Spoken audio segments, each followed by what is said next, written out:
also know where is the information coming from. We know that those attitudes, we're not just writing them, we're not just studying them. We see it in our media, we see it historically.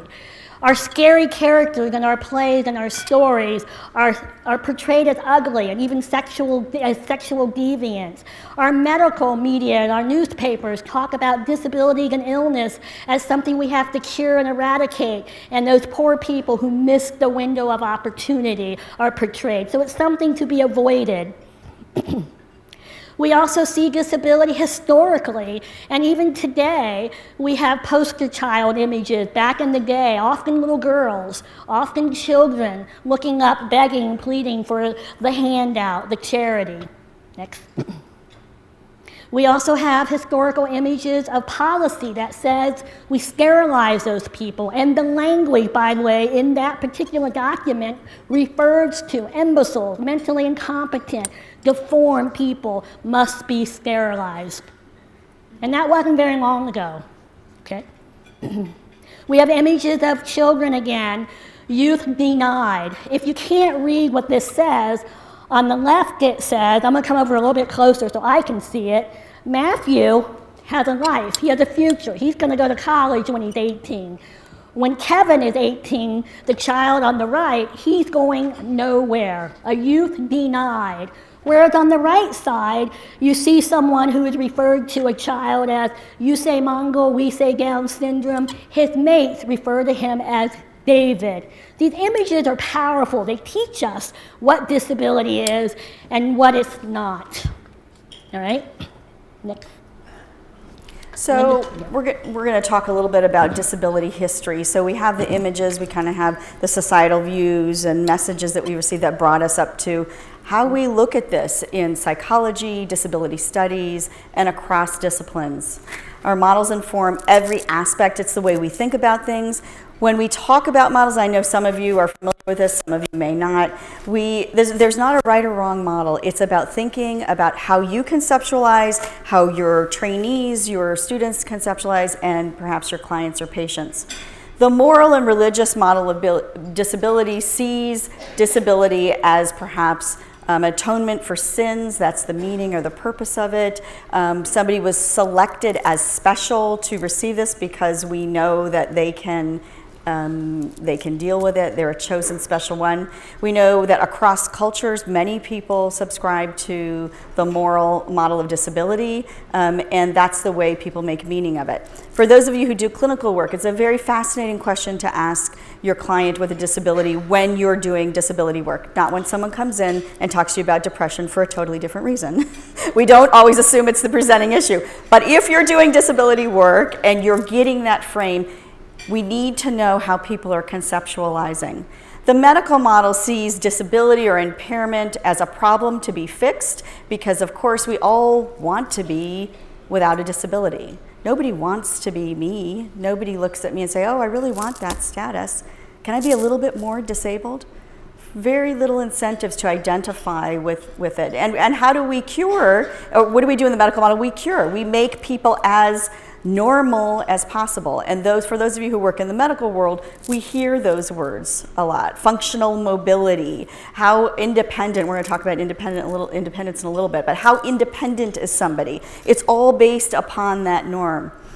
And the social minority model of disability looks at disability in the environment. Basically, it's not the person who lives with a disability, it's really kind of the world around. So the world was built without us in mind, and so therefore the issue is outside of us. And you can imagine there's lots of debates with people who subscribe to the the social minority model versus the moral model.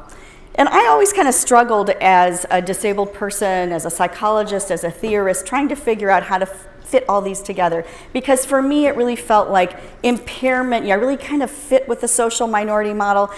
My primary social identity in life is as a disabled woman. That is the primary identity that I see the world, and I believe that people see me. And I never I'm like, where does impairment go? We all spend a lot of time in medical settings. We spend time over and over again being reminded of our difference in some way. And I really kind of feel like I fit more with what was called the new paradigm, which there's other theorists in the UK and across the country who have talked about this in different ways throughout the years.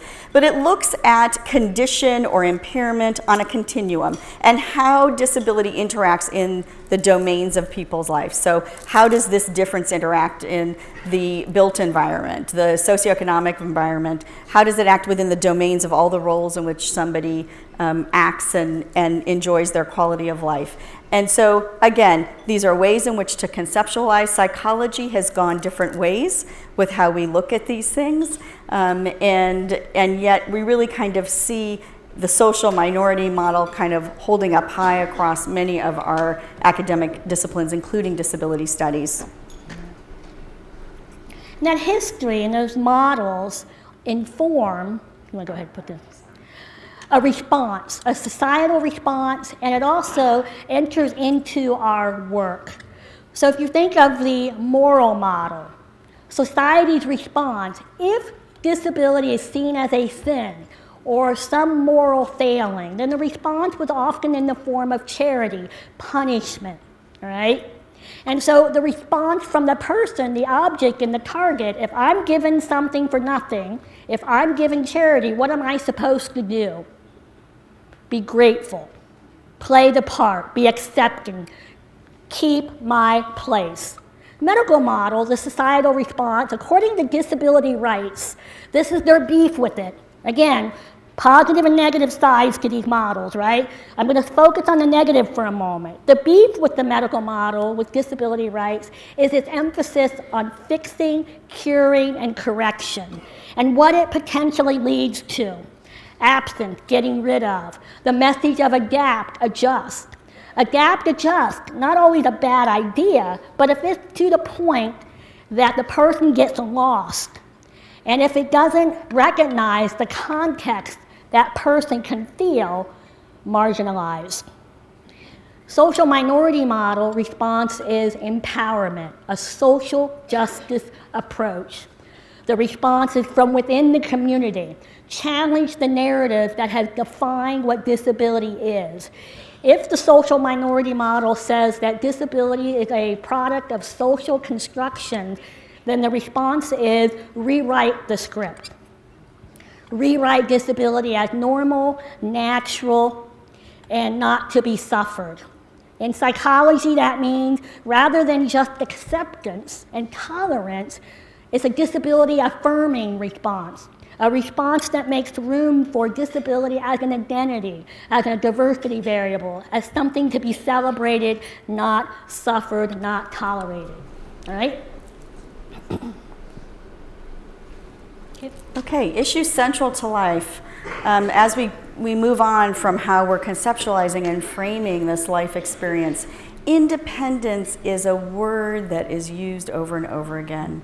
If we ask people how to define independence, they usually will define it as, kind of doing everything by yourself, right? You're in issues around control and being able to accomplish life activities and having choice to direct those activities. That's not what independence is about, right? It's not about doing everything by yourself. Those of us who work in medical settings, we kind of go along because that's the paradigm we work in, and we get our other definitions in. Independence is about resources, choice, and power. And somebody can be a significantly disabled person, have 24/7 personal assistance / caregiving services, use adaptive equipment, and define as being independent. So I want to challenge your beliefs on that and think about that as you move through with your conceptualization of independence and what we do.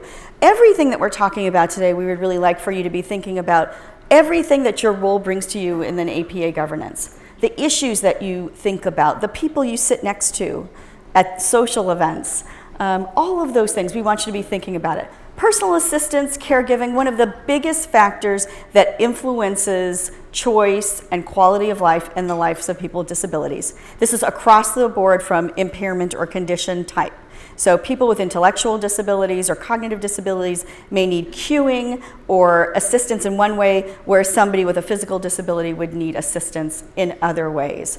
But it is sometimes the major reason that somebody will live in or outside of the community versus a structured living setting.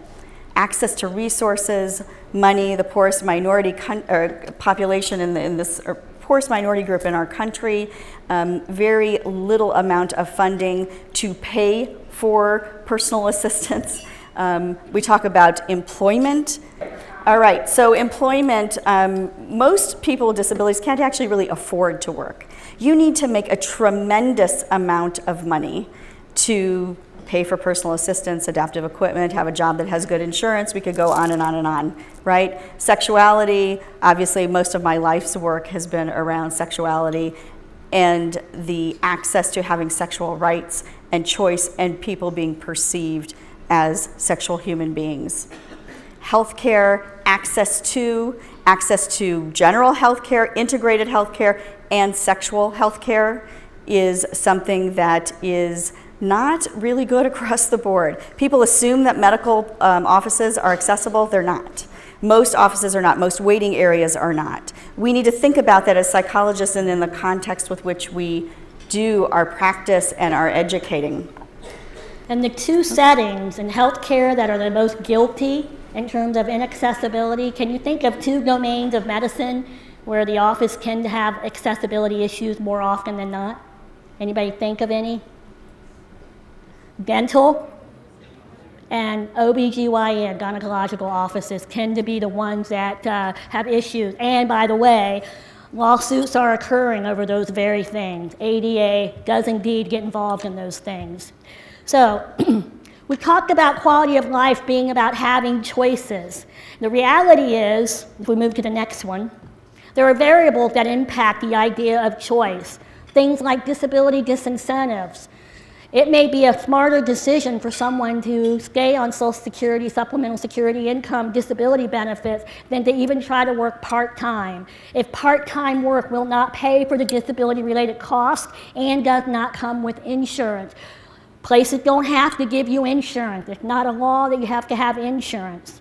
Housing, supported living versus institutional care. Some folks not having the choice to live where they want due to inaccessible housing and supports needed. Folks feeling pressure to go into institutional care because the cost of care in their home higher than what they can get into in a nursing home setting. Health disparities is a huge one impacting choice. These are riddled with controversial, provocative issues in the disability world. Right to die, consumer-directed dying, physician-assisted suicide. If you are on the table of pro-choice, someone should be able to choose to die. You need to make sure you are reading the work of Carol Gill. So some of the not dead yet people, get both sides of the story before you decide where you're at on that one. Health disparities also in terms of environmental barriers, we already talked about that, and sexual health.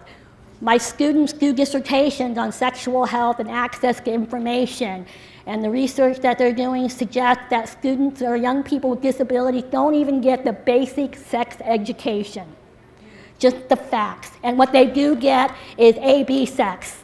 That's not helping them and empower them to make good decisions and safe decisions about their own sexual activity.